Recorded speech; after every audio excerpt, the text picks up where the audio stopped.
Recent immigration policies under the Trump administration are sparking protests across the Bay Area. Demonstrators are speaking out against nationwide ICE raids and advocating for immigrant rights. And immigrant-owned businesses tell us they're already seeing the economic impacts of deportation threats.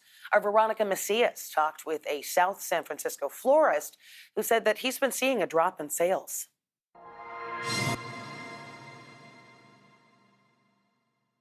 Hector Garcia, who immigrated to the U.S. from Guatemala for a better life, is afraid all his dreams are wilting away.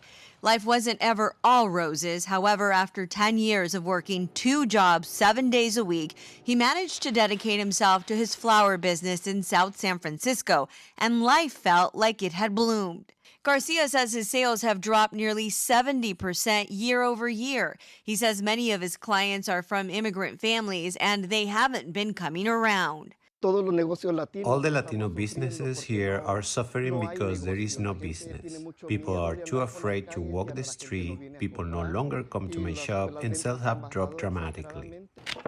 Garcia says his sales plummeted around the time the national crackdown on immigration began. The store's profits have already been impacted by the high inflation. With all the problems that we are having, with the rise in prices and tariffs, everything is expensive, and we fear we are not going to have a good business on what's supposed to be one of the best seasons for us around Valentine's Day.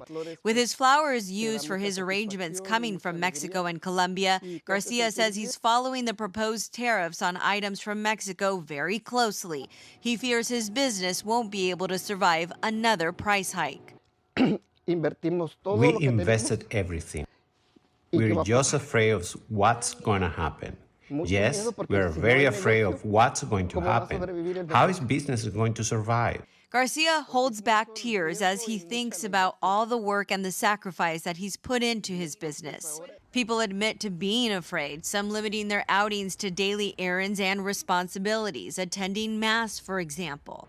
The fear is if you leave your home, you won't come back if you're detained. Who's going to manage your responsibilities in this country?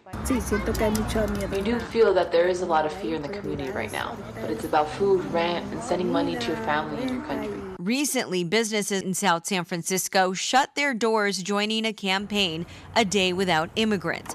Garcia is hopeful it shows their buying power and vital impact on the economy. I'm just one more immigrant, and we need to support one another. This harassment needs to stop. None of this is good for business.